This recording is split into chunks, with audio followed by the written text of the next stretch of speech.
মুহূর্তম লীলা হচ্ছে কি শ্রী শ্রী রাস লীলা।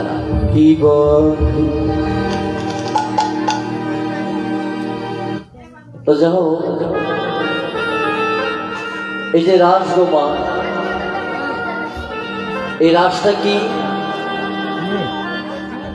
এই রাসটা হচ্ছে, এই রাসটা কিন্তু হচ্ছে রস। রাস মানে হচ্ছে বাবা রস।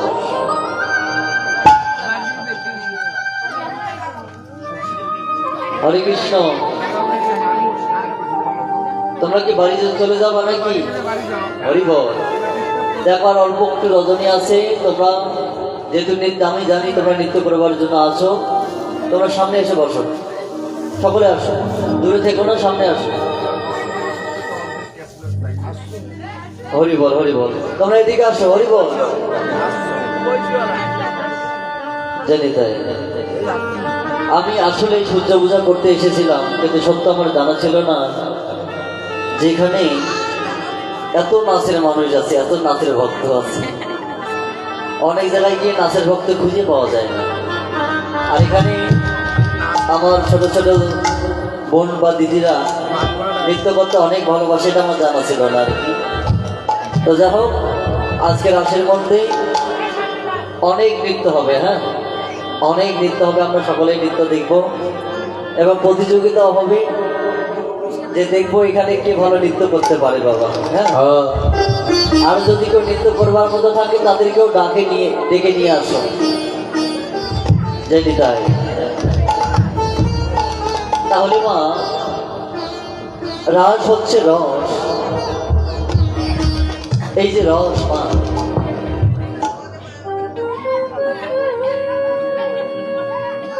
একবার শঙ্করাচার্য শিষ্যরা গিয়ে তাকে বলেছিল, গুরুদেব আমরা তো আপনার বদনে অনেক ভগবত কথা, অনেক কৃষ্ণ কথা শ্রবণ করেছি, গুরুদেব এবার আমাদের মনের ইচ্ছা, মনের বাসনা কি জানেন কি না, এবার আমরা আপনার বদনে ভগবান শ্রীকৃষ্ণের সেই রাস লীলার কথাটা একটু শ্রবণ করতে চাই।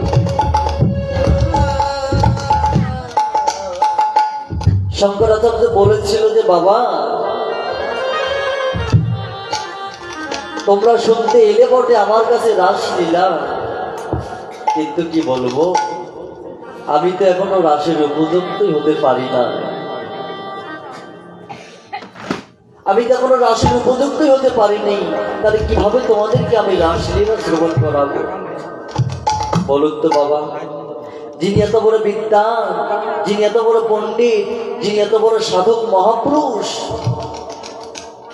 আর তিনি কিনা বলছে এখনো আমি রাসের উপযুক্ত হই নাই, তাহলে আমার মতো ছোট্ট মানুষ কিভাবে হতে পারে মা? এই ভগবানের শ্রেষ্ঠতম লীলা রাস লীলা আমার মতো ছোট্ট মানুষের দ্বারা সম্ভব কি বাবা? না গো মা, আমার দ্বারা সম্ভব নয়। তবে হ্যাঁ, সম্ভব নয় আবার সম্ভব তখনই হয় কখন, যখন আপনাদের মতো সাধুগুরু বৈষ্ণবে একটু কৃপা হবে আমার উপর।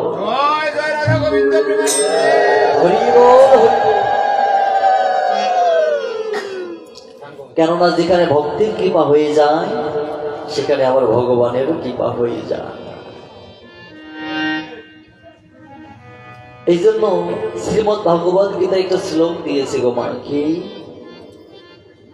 মুখং করতি পাঁচলং পঙ্গুলং ভয়তি গিরিম যৎকৃপাতমহং বন্দে পরমানন্দ শ্রী মাধব। বলছি এ জগতে যদি কোনো মাধব, আমার মাধবের যদি কারো উপর কৃপা হয়, সে যদি খোড়া হয়,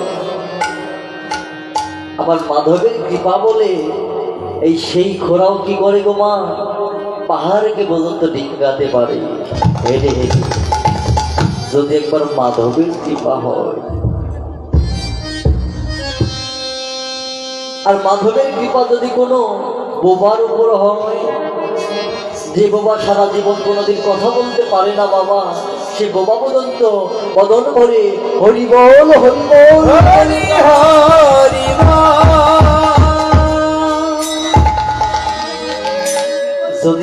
আমার মাধবের কৃপা হয়ে যায়। আজকে আমি দাঁড়িয়েছি সেই ভগবানের কাছে নয় গো, আজকে আমি দাঁড়িয়েছি কাদের কাছে না আমার ভগবানের প্রাণপ্রিয় সত্য ভক্তদের নিকটে। তাহলে আপনারা যদি কৃপা করেন আমাকে, তাহলে আপনাদের কৃপা মাথায় নিয়ে হয়তোবা ভগবানের এই লীলাটিকে কিঞ্চিত রূপে আপনাদের মধ্যে বর্ণনা করতে পারবো। তো যা হোক মা, রাত অনেক হয়ে গেছে, তাহলে সর্বপ্রথম আমরা গৌরচন্ডিকা স্মরণ করব, তারপর বৃন্দাবন লীলায় যাব। তার সাথে সকলে জয়ধ্বনি উলুধ্বনি সহকারে আমরা একটু নবদ্বীপ লীলা আস্বাদন করে তারপর বৃন্দাবনে যাব। হ্যাঁ, এসো জয় জয় সীতারাম